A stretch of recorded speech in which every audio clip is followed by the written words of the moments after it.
जय हिंद साथियों, good morning, शुभ प्रभात। एक बार फिर से आप सभी का हार्दिक स्वागत और हार्दिक अभिनंदन है।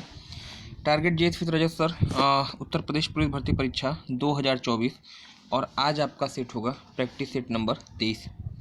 एक कदम सफलता की ओर। आज आपका 23वां है। आज से एक हफ्ता बाद आपका जो है पूरा कंप्लीट हो जाएगा। यहाँ पे 30 प्रैक्टिस सेशन है ना। इस जीएस के प्रैक्टिस सेशन के बाद आपका करंट अफेयर्स के ऑप्शनल क्वेश्चन की सीरीज आपकी शुरू होगी।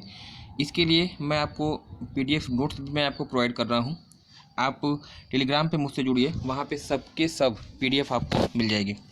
आगे बढ़ने से पहले अगर आप चैनल पे पहली बार आए हैं, चैनल को सब्सक्राइब कर दीजिएगा, बेल आइकन को प्रेस कर दीजिए, क्योंकि ऐसे ही प्रतियोगी परीक्षाओं की दृष्टि से महत्वपूर्ण कंटेंट मैं आपको प्रोवाइड करता रहता हूँ। आइए शुभारंभ करते हैं। देखिए, प्रश्न संख्या 1 की बात करिएगा। यहाँ पे दिया गया है कि निम्नलिखित में से कौन कार्बन का प्रारूप नहीं है ना। निम्नलिखित में से कौन कार्बन का प्रारूप नहीं है। खड़िया दिया है, फ्लोरीन दिया है, हीरा दिया है या फिर ग्रेफाइट दिया है। जनरल साइंस का क्वेश्चन है और निश्चित रूप से इसको आप करने की स्थिति में होंगे। क्वेश्चन सिंपल सा है, साधारण सा है। इस प्रश्न का जो उत्तर आपका होगा ऑप्शन बी यहाँ पे हो जाएगा, राइट है ना। कौन कार्बन का रूप नहीं है, तो फ्लोरीन जो है कार्बन का रूप नहीं है। इसके अलावा चाहे खड़िया हो, चाहे हीरा हो और चाहे ग्रेफाइट हो, ये सब के सब कार्बन के ही अपरूप माने जाते हैं। आज के सेशन का अगला क्वेश्चन है। देखिए, निम्नलिखित में से कौन सुमेलित है, यह आपसे पूछा गया है ना। कौन सुमेलित है, यह आपसे पूछा गया है। कौन सही है ना पूछा गया है। देखते हैं।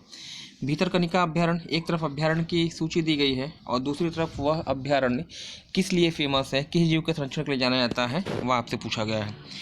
भीतरकनिका अभ्यारण्य कहाँ पड़ता है, तो उड़ीसा राज्य में है। और यह किस लिए फेमस है, तो ऑलिव रिडले नामक कछुआ की प्रजाति के संरक्षण के लिए जाना जाता है। तो ये तो आपका सुमेलित है। दक्षग्राम अभ्यारण्य कहाँ पड़ता है, तो बताइएगा जम्मू कश्मीर में है। और यह हंगुल या बारहसिंघा के संरक्षण के लिए फेमस है। तो यह भी आपका यहाँ पे सुमेलित है। दो यहाँ पे सुमेलित हो गए, ए और बी दोनों। घाना बर्ड सेंचुरी राजस्थान में है और यहाँ पर बाघों का संरक्षण के लिए दिया गया है, जो कि सुमेलित नहीं है। ये तो आपका हो जाएगा गलत है ना। और वनहट्टा राष्ट्रीय उद्यान आपका पड़ता है तितली संरक्षण के लिए फेमस है और ये बंगलोर में है, कर्नाटक में है। तो ये आपका 3 सुमेलित है, एक सुमेलित नहीं है। घाना पक्षी विहार या केवला देवघाना पक्षी विहार भरतपुर राजस्थान में है और यह बाघों के संरक्षण के लिए नहीं फेमस है, बल्कि ये किस लिए फेमस है, आप कहेंगे साइबेरियन पक्षी के लिए है ना। साइबेरिया से पक्षी आते हैं, साइबेरियन सारस, साइबेरिया से उड़ते हुए सीधे राजस्थान आ जाते हैं है ना। तो ये बहुत ही फेमस है, कई बार एग्जाम में आपसे पूछा गया है। फिलहाल कौन सुमेलित नहीं है, ये आपसे पूछा गया था, एक बार देखते हैं। अच्छा, निम्नलिखित में से कौन सुमेलित है, यहाँ पे दिया गया है। थोड़ा सा प्रश्न मिक्स टाइप हो गया, यहाँ पे नहीं होगा। कौन सुमेलित नहीं है, ये आपसे पूछा गया है ना। तो यहाँ पे ऑप्शन जो आपका हो जाएगा कौन सा, राइट, ऑप्शन सी हो जाएगा, राइट। घाना बर्ड सेंचुरी और जो कि साइबेरियन सारस के लिए फेमस है, ना कि बाघों के संरक्षण के लिए। बाघों के संरक्षण के लिए अगर बात करिए तो एशियाई शेरों का संरक्षण आपका कहाँ पे होता है, एशियाई शेर या बब्बर शेर, तो आप बताएंगे गिर अभ्यारण्य कहाँ पे है, गुजरात में है ना। जंगली हाथियों की बात कर लीजिएगा। जंगली हाथी आपको 2 जगह मिलते हैं, एक तो आपका केरल के पेरियार अभ्यारण्य में और एक आपका उत्तराखंड के राजाजी उद्यान में है ना। इसके अलावा एक सींग वाला गैंडा आपसे कई बार पूछा जाता है, मोस्ट इंपॉर्टेंट है। असम में कांजीरंगा अभ्यारण्य पड़ता है और यहाँ पे जो है आपका एक सींग वाला गैंडों का संरक्षण किया जाता है ना। चलिएगा, आज के सेशन का अगला क्वेश्चन प्रश्न संख्या 23 की बात करिएगा। तो यहाँ पे दिया गया है, यमुना के निम्नलिखित सहायक नदियों को उनके प्रवाह के आधार पर पूर्व से पश्चिम के क्रम में एडजस्ट करना है। प्रवाह के आधार पर पूर्व से पश्चिम दिशा में अरेंज करना है और यहाँ पे तो मामला फंसेगा। यहाँ पर आप लोग के लिए होगी समस्या। हालांकि मैंने मैपिंग के थ्रू सब चीज़ें आपको बताई हैं ऑफलाइन क्लासेस में, लेकिन मुझे लगता है कि ये क्वेश्चन आप लोग के लिए टफ रहने वाला है। फिलहाल मैं इस प्रश्न के उत्तर के लिए मैं आपके कमेंट की प्रतीक्षा करूंगा। पूछा गया है, यमुना के निम्नलिखित सहायक नदियों को उनके प्रवाह के आधार पर पूर्व से पश्चिम के क्रम में एडजस्ट करना है। यानी जो नदी पूर्व में बह रही है उसको आप पहले रखिएगा और जो पश्चिम में बहती है और बाद में उसको आपको रखना है। कौन कौन सी नदियाँ हैं, बेतवा, केन, चंबल और सिंध है ना। देखिए, थोड़ा सा यहाँ डायग्राम का सहारा मुझे लेना पड़ेगा। 4 नदियाँ आपको दी गई। ये मान लीजिए आपकी यमुना बह रही है ना, ये आपकी यमुना बह रही है पश्चिम से पूरब। अब यहाँ पे मिलती है, सबसे पहले चंबल मिलती है, फिर मिलती है सिंध, फिर आपकी मिलती है बेतवा, और सबसे लास्ट में मिलती है केन, है ना। यह 4 नदियाँ मिलती हैं, चंबल, सिंध, बेतवा और केन। यह दिशा आपकी होगी पश्चिम, इधर पश्चिम होगा, और यह आपका क्या होगा, ईस्ट होगा, यानी पूरब होगा। सॉरी, देखिए फिर से इसको थोड़ा सा दिखाना पड़ेगा आपको। यहाँ पे जो कंडीशन थी, 4 नदियाँ नीचे से ऊपर बह रही थी। सबसे पहले चंबल, फिर आपकी सिंध नदी, फिर आपकी बेतवा और फिर आपकी केन। ये इनका क्रम है। यह पश्चिम दिशा में होगी और यह आपका ईस्ट होगा। ठीक है, तो पूछा क्या गया है, पूर्व से पश्चिम पूछा गया है, यानी सबसे पहले आपकी आएगी केन, फिर आपका आएगा बेतवा, और फिर आपकी आएगी सिंध, और सबसे लास्ट में चंबल आना चाहिए। मतलब चंबल सबसे लास्ट में होगा, 3 अंतिम होना चाहिए। तो अंतिम में 3 बी में मिल रहा है और आपको डी में मिल रहा है। अच्छा, स्टार्टिंग किससे होती है, केन से होती है, यानी 2 नंबर पर स्टार्ट होना चाहिए। मुझे लगता है कि यहाँ पे जो ऑप्शन जो है, ऑप्शन हो जाएगा डी आपका राइट, है ना। सबसे पूरब में केन बहेगी, सबसे पूरब में आपकी केन बह रही है, उसके बाद आपकी बह रही है बेतवा, उसके बाद आपका बह रहा है सिंध, और सबसे लास्ट में आपकी चंबल। ये आपकी कंडीशन है। 2 1 4 3 यहाँ पे आपका हो जाएगा राइट, है ना। तो थोड़ा सा मैपिंग वाला क्वेश्चन था, प्रॉब्लम हो सकती है। फिर भी चंबल, सिंध, बेतवा, केन पश्चिम से पूरब का क्रम है, पूर्व से पश्चिम आपको यहाँ पे बताना था। प्रश्न संख्या 4 की बात करिएगा। पूछा गया है यहाँ पे, उदयन वासवदत्ता की कथा संबंधित है, किससे संबंधित है। उदयन वासवदत्ता की कथा किससे संबंधित है, बौद्ध धर्म ग्रंथ है, और इसमें किस कथानक का उल्लेख है। उज्जैन से संबंधित है, श्रावस्ती से, पाटलिपुत्र से, या फिर वैशाली से। इस प्रश्न का जो सही उत्तर होगा ऑप्शन ए होगा यहाँ पे राइट। उदयन वासवदत्ता का संबंध किससे है, तो उज्जैन आपका यहाँ पे हो जाएगा राइट, है ना। उज्जैन की राजधानी, प्राचीन काल में उज्जैन की राजधानी क्या थी, या किसकी राजधानी थी, आपको कमेंट सेक्शन में कमेंट करके मुझे बताना है।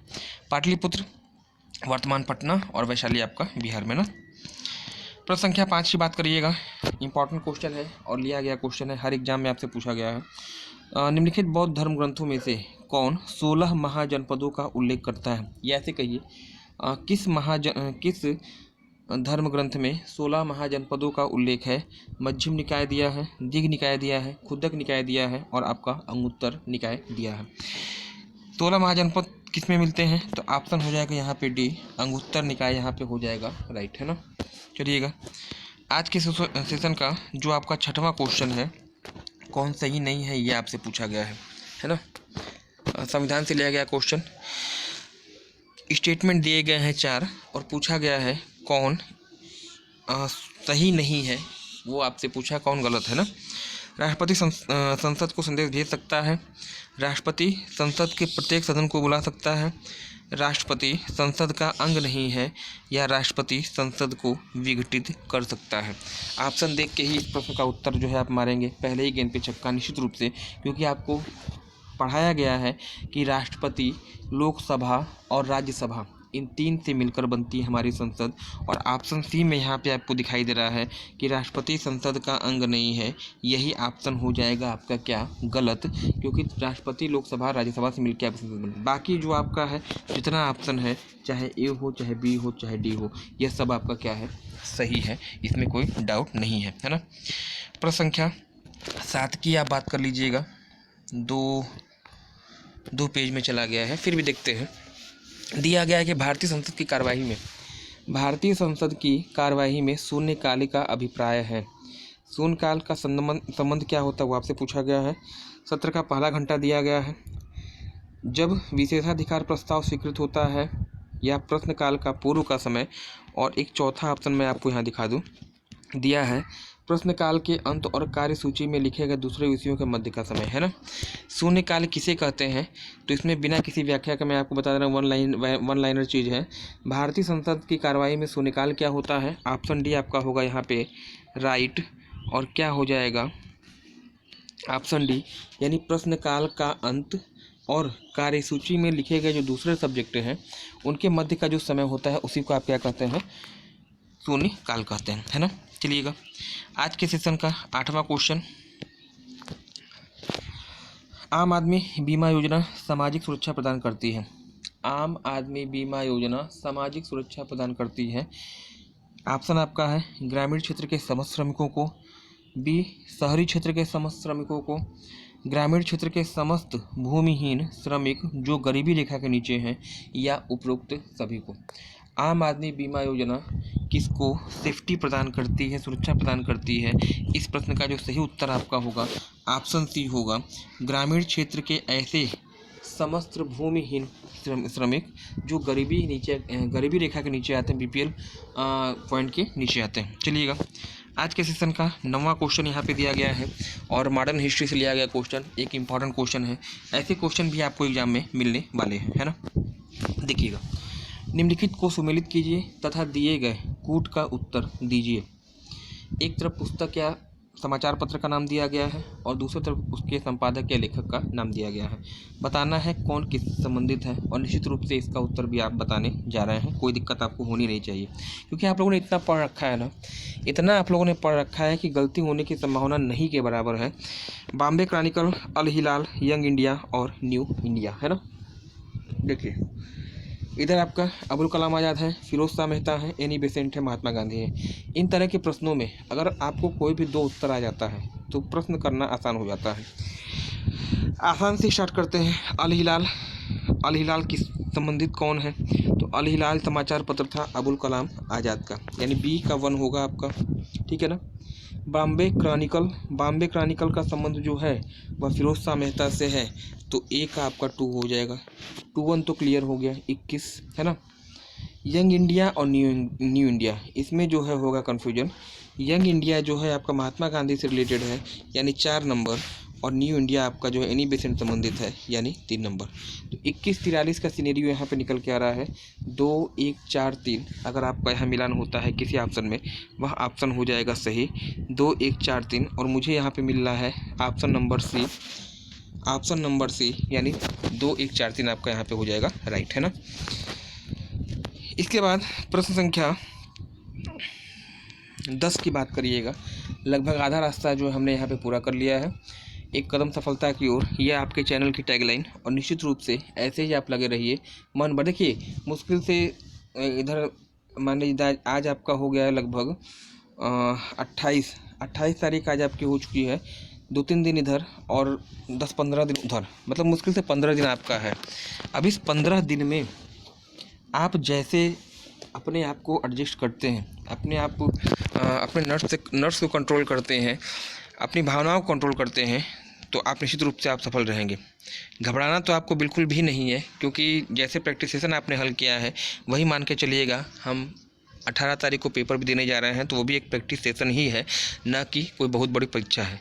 जिस दिन से ये आपके दिमाग में बात आ जाएगी कि एक प्रैक्टिस सेट ही हम हल करने जा रहे हैं, आपकी परफॉर्मेंस बहुत अच्छी होगी। और अगर आपके मन में एक पैनिक होगा या कि नहीं 50 लाख अभ्यर्थी बैठ रहे हैं, पुलिस भर्ती एग्जाम है, इसके बाद कुछ होने वाला नहीं है, तो अगर ये दिमाग में बात आ गई तो आप जो है सब गड़बड़ कर देंगे, आते हुए क्वेश्चन आपके हो जाएंगे गलत, है ना। चैनल पे अगर आप पहली बार आए हैं, चैनल सब्सक्राइब कर दीजिएगा, बेल आइकन को प्रेस कर दीजिए, क्योंकि ऐसे ही प्रतियोगी परीक्षाओं की दृष्टि से महत्वपूर्ण कंटेंट मैं आपको प्रोवाइड करता रहता हूँ। देखिएगा, 10 विश्व में सर्वाधिक व्यस्त समुद्री मार्ग है कौन सा है, ये आपसे पूछा गया है। पनामा नहर, स्वेज नहर, केप ऑफ गुड होप मार्ग और उत्तरी अटलांटिक मार्ग। विश्व का सबसे व्यस्त समुद्री मार्ग आपसे पूछा गया है, तो इस प्रश्न का जो सही उत्तर आपका होगा वह हो जाएगा ऑप्शन डी, यानी उत्तरी अटलांटिक मार्ग यहाँ पे होने जा रहा है राइट, है ना। पहली चीज़ हो गई। अगर पनामा नहर की बात करिएगा, पनामा नहर उत्तरी अमेरिका को दक्षिण अमेरिका महाद्वीप से अलग करती है और अटलांटिक महासागर को प्रशांत महासागर से जोड़ती है। सुएज नहर की बात कर लीजिए। सुएज नहर अक्सर अक्सर आपसे एग्जाम में पूछा जाता है। सुएज नहर किन दो स्थानों को जोड़ती है? तो भूमध्य सागर को जोड़ेगी किससे? लाल सागर से, है ना। सुएज नहर अलग किसको करती है? तो अफ्रीका को एशिया से। Cape of Good Hope mark, ये आपका जो है पूरा अफ्रीका महाद्वीप को पार करते हुए जाता है, मुंबई से अफ्रीका होते हुए उत्तरी अमेरिका तक, है ना। चलिएगा प्रश्न संख्या 11 की बात कर लीजिएगा। ऐसे क्वेश्चन भी एग्जाम में आपको मिलेंगे जो कि आपको आपके लक्ष्य से भटकाने का प्रयास करेंगे, लेकिन आप जो हैं भटकेंगे नहीं, है ना।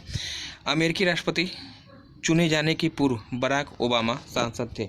अब बराक ओबामा पता नहीं कितने साल पहले थे, उनका क्वेश्चन जो है आज दे रहा है। बताइए, समस्या तो है ना थोड़ी बहुत। ये ऐसे क्वेश्चन होते हैं ना कि जो इनको कर लिया वो जो है एकाएक बढ़, क्योंकि ये क्वेश्चन सब लोग हल करने वाले नहीं हैं। हर अभ्यर्थी, नए बच्चे तो एकदम ही नहीं कर पाएंगे। जो 4 साल 5 साल से लगे हुए हैं, कंपटीशन दे रहे हैं, उनके लिए जो है ये प्लस पॉइंट हो सकता है, लेकिन यकीन मानिए नए बच्चों के लिए पॉइजन से कम नहीं है, जहर से कम नहीं है ये क्वेश्चन, है ना। पूछा गया है अमेरिकी राष्ट्रपति चुने जाने के पूर्व बराक ओबामा सांसद थे, किस राज्य से थे? इलिनियास दिया है, कोलोराडो दिया है, फ्लोरिडा दिया है और आपका जॉर्जिया दिया है। इस प्रश्न का जो सही उत्तर आपका होगा ऑप्शन ए होगा, इलिनियास आपका होगा यहाँ पर उत्तर। 2 बार बराक ओबामा 2 बार यहाँ के क्या थे? राष्ट्रपति रहे, है ना। आज के सेशन का 12वां क्वेश्चन सेंसस जनगणना 2011 का ये क्वेश्चन है, और जनगणना का टॉपिक इम्पॉर्टेंट होगा आप लोग के लिए, बहुत ही इम्पॉर्टेंट होगा।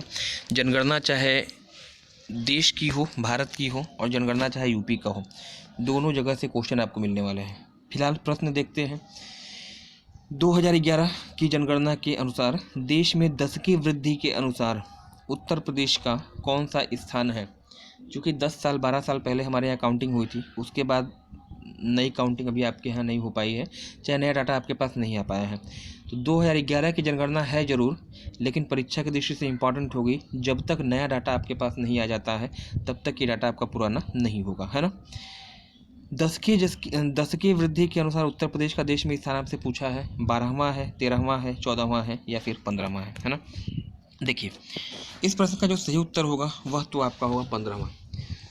दशकीय वृद्धि के अनुसार उत्तर प्रदेश का देश में 15वां स्थान है, ये तो प्रश्न का उत्तर हो गया। अगर 10 की वृद्धि पूछ दी जाए कि उत्तर प्रदेश में कितनी थी परसेंटेज में, तो 20.23%, है ना। पूछा जा सकता है उत्तर प्रदेश की 10 की वृद्धि कितनी रही है? 20.23% रही है। किस जिले में सबसे अधिक थी? आप बताइएगा, गौतम बुद्ध नगर। और किस जिले में सबसे कम 10 की वृद्धि रही है? तो आप बताएंगे कानपुर नगर, है ना। तो एक क्वेश्चन, लेकिन 3 क्वेश्चन मैंने आपको एक्स्ट्रा यहाँ पे बता दिए, ठीक है ना। आज के सेशन का 13वां क्वेश्चन देखिए, सूची 1 को सूची 2 से सम्मिलित करना है और सही कोड को चुनकर उत्तर में आपको बताना है ना। बंदरगाह है और देश है, एक तरफ बंदरगाह का नाम है, एक तरफ देश है, अलबाज, बंदर अब्बास, दोहा या फिर हैफा, है ना। 4 बंदरगाह और इधर देश है ईरान, इजराइल, कतर या फिर सऊदी अरब। आपको बताना है कौन सा बंदरगाह किस देश में है, यह आपसे पूछा गया। मिलान करिए पहले। देखिए, अलबाज मुझे नहीं आता है, बंदर अब्बास भी नहीं आता है, दोहा आता है, हैफा आता है। दोहा कहाँ पे है? कतर में है, बिल्कुल है। तो ये तो आपका हो जाएगा सी का तीसरा हो जाएगा। हैफा कहाँ है? हैफा पड़ता है इजराइल में, है ना। हैफा आपका इजराइल में पड़ता है, मतलब 2। तो अंतिम में 32 तो आएगा, उस ऑप्शन खोजना है जहाँ लास्ट में 32 आए। समस्या तब होगी जब 2 ऑप्शन मिल जाए जिसमें 32 लास्ट में आ रहा है ना। देखते हैं पहले क्या ऑप्शन है। कतर दोहा में है, हैफा इजराइल में है, बंदर अब्बास संभवतः ईरान में होगा, ठीक है, और अलबाज आपका सऊदी अरब में होगा। तो ए का कर लीजिएगा 4 और बंदर अब्बास को ले जाइए ए। 41-32 जहाँ पे ऑप्शन आपको दिखाई दे जाए आप ठोक दीजिएगा वहाँ पे 41-32 और पहला ही ऑप्शन मुझे मिल गया, बहुत ज़्यादा दिमाग लगाना नहीं पड़ा, है ना। 41-32 ऑप्शन ए हो जाएगा यहाँ पे राइट। बंदर अब्बास ईरान में, अलबाज आपका सऊदी अरब में, इसको नोट कर लीजिएगा क्योंकि ये ऐसे बंदरगाह हैं जल्दी जो हैं चुने नहीं जाते हैं, है ना। चलिए प्रश्न संख्या 14 की बात कर लीजिएगा। पेरिनीज पर्वत किन 2 देशों के बीच में सीमा बनाता है? पेरिनीज पर्वत किन दो देशों के बीच में सीमा बनाता है, ये आपसे पूछा गया है। फ्रांस जर्मनी है, फ्रांस इटली है, स्पेन पुर्तगाल है और स्पेन फ्रांस है ना। पेरिनीज पर्वत इंपॉर्टेंट होगा, पूछा जाएगा आप लोग के लिए, वर्ल्ड ज्योग्राफी क्वेश्चन है और आरओ में आने की संभावना इसकी रहेगी। ऑप्शन डी होगा राइट। पेरिनीज स्पेन और फ्रांस के बीच में सीमा का निर्धारण करता है ना। आज के सेशन का 15वां क्वेश्चन यहाँ से आपसे पूछा गया है। भारत में ईरी और मूंगा रेशम का सबसे बड़ा उत्पादक राज्य है। ईरी और मूंगा रेशम उत्पादन का सबसे बड़ा राज्य है आंध्र प्रदेश, असम, कर्नाटक या फिर पश्चिम बंगाल, है ना। यहाँ पे जो सही उत्तर आपका होगा ईरी और मूंगा रेशम के उत्पादन संबंधित, ऑप्शन होगा बी यहाँ पे राइट। ऑप्शन बी असम आपका सही होने जा रहा है ना। आज के सेशन का 16वां क्वेश्चन, ऐसे क्वेश्चन भी आपको मिलेंगे जो आपको ध्यान से भटकाएंगे। पुस्तक सी ऑफ पपीज है ना, सी ऑफ पपीज के लेखक कौन है? अमिताभ घोष है, चेतन भगत है, विकास स्वरूप है या फिर अरविंद अडिगा, है ना। सी ऑफ पपीज के लेखक कौन है? ऑप्शन ए होगा यहाँ पे राइट। ऑप्शन ए होगा यहाँ पे राइट, अमिताभ घोष, है ना। चलिएगा आज के सेशन का 17वां क्वेश्चन, और इसको भी आप करने की स्थिति में रहेंगे क्योंकि जलप्रपात तो मैंने आपको बहुत पढ़ाया है, हद से हद पढ़ाया है, गलती होने की संभावना आपकी होगी नहीं। कौन सुमेलित नहीं है पूछा गया है। धुआंधार प्रपात नर्मदा नदी दिया है, बिल्कुल सुमेलित है। चित्रकूट तेल नदी, और यही आप पकड़ लेंगे, तेल नदी पे तो है नहीं। दूध सागर गोवा में है। देखिए धुआंधार प्रपात आपका झारखंड में, नहीं सॉरी मध्य प्रदेश ना, धुआंधार प्रपात आपका मध्य प्रदेश में है नर्मदा नदी पर, यह आपका सुमेलित होगा बिल्कुल। दूध सागर प्रपात मांडवी नदी पर है गोवा में, ये भी आपका सुमेलित है। हुंडुरु प्रपात आपका झारखंड में है और ये आपका स्वर्णरेखा पे है। सुमेलित कौन नहीं है? तो ऑप्शन बी यहाँ पे सुमेलित नहीं है। चित्रकूट प्रपात यहाँ पे दिया है तेल नदी पे, और यह छत्तीसगढ़ में है, ठीक है, लेकिन तेल नदी पे नहीं है, बल्कि गोदावरी की सहायक एक नदी आपकी है जिसका नाम है इंद्रावती, है ना। इंद्रावती नदी पर स्थित है आपका चित्रकूट वाटरफॉल। भारत का सबसे चौड़ा जलप्रपात है और यही कारण है कि चित्रकूट को आप भारत का नियाग्रा भी कहते हैं। बहुत इंपॉर्टेंट है, कई बार आपसे पूछा गया है। फिलहाल ऑप्शन बी होगा यहाँ पे राइट। कमेंट सेक्शन में कमेंट करके आप मुझे बताएंगे तेल नदी जो है वह किस नदी की सहायक है ना। नेक्स्ट प्रश्न संख्या 18 की बात करिएगा, और यह क्वेश्चन भी आप लोगों ने बहुत हल किया होगा। सी ऑफ ट्रैंक्विलिटी का संबंध कहाँ से है वो आपसे पूछा गया है ना। सी ऑफ ट्रैंक्विलिटी का संबंध किससे है? मंगल ग्रह, शनि, यम से या फिर चंद्रमा से। सी ऑफ ट्रैंक्विलिटी कहिएगा या शांति का सागर कहिएगा, ऑप्शन डी होगा यहाँ पे राइट, चंद्रमा, यानी वह स्थान जहाँ पर नील आर्मस्ट्रांग ने अपना पहला कदम रखा था, उसी स्थान को सी ऑफ ट्रैंक्विलिटी कहा जाता है, शांति का सागर कहा जाता है ना। 21 जुलाई सन 1969 में अपोलो 11 के माध्यम से चंद्रयान, मतलब अपोलो 11 इनके अंतरिक्ष यान का नाम था, अपोलो 11 के माध्यम से चंद्रमा पर उतरने वाले पहले व्यक्ति नील आर्मस्ट्रांग थे, और जहाँ पर इन्होंने पहला कदम रखा था उसी स्थान को आपने क्या कहा है तो बताइएगा, सी ऑफ ट्रैंक्विलिटी, है ना। आज के सेशन का 19वां क्वेश्चन, और यहाँ पे पूछा गया है निम्नलिखित में से कौन अम्ल वर्षा का कारण है? कौन अम्ल वर्षा का कारण है? ए दिया है कार्बन मोनोऑक्साइड, बी दिया है कार्बन डाइऑक्साइड, सी दिया है मीथेन और डी दिया है नाइट्रस ऑक्साइड और सल्फर ऑक्साइड। गलत आप करेंगे नहीं क्योंकि आपने बहुत पढ़ा है, अच्छे से पढ़ा है। ऑप्शन डी यहाँ पे होगा, नाइट्रस ऑक्साइड और सल्फर ऑक्साइड जो है क्या करते हैं, अम्ल वर्षा करने में क्या होते हैं, सहायक होते हैं, है ना। प्रश्न संख्या 20 से पहले मैं आपको बता दूं, एक क्वेश्चन मुझे आपसे पूछना है। प्रथम अम्ल वर्षा सूचकांक, है ना, प्रथम अम्ल वर्षा सूचकांक किस देश में स्थापित किया गया था? कमेंट सेक्शन में आप मुझे कमेंट करके बताएंगे, है ना। आइए अंतिम क्वेश्चन पे, ऑप्शन बी प्रश्न संख्या 20 है। यहाँ पे पूछा गया है वीवी गिरी लेबर्स इंस्टीट्यूट किस स्थान पर स्थित है? वीवी गिरी लेबर्स इंस्टीट्यूट किस स्थान पर स्थित है? आगरा में, प्रयागराज में, नोएडा में या फिर लखनऊ में, है ना।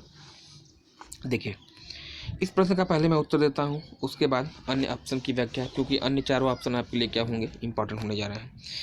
प्रश्न का सही जो उत्तर है, वीवी गिरी लेबर्स इंस्टीट्यूट कहाँ पे है? ऑप्शन सी होगा यहाँ पे राइट, यानी नोएडा में, गौतम बुद्ध नगर, है ना। देखिए आगरा में अगर देख ले, आगरा में क्या है, तो आगरा में जो है आपका लेदर पार्क पड़ता है। लेदर पार्क आगरा में है, और यहीं पर आपकी BR अम्बेडकर यूनिवर्सिटी है। सेंट्रल लेप्रोसी इंस्टीट्यूट पूछा जाए, या केंद्रीय कुष्ठ रोग अनुसंधान केंद्र पूछा जाए, वह भी आगरा में है। इसी आगरा में आपका जालमा इंस्टीट्यूट है, और जालमा भी कई बार आपसे पूछा गया, जालमा कहिएगा, लेप्रोस्कोपी कहिएगा, कुष्ठ रोग कहिएगा, आपका आगरा में, है ना। प्रयागराज में क्या है? प्रयागराज में MNIT याद रखिएगा, MNIT, Motilal Nehru information technology. Harishchandra अनुसंधान संस्थान भी आपका प्रयागराज में है।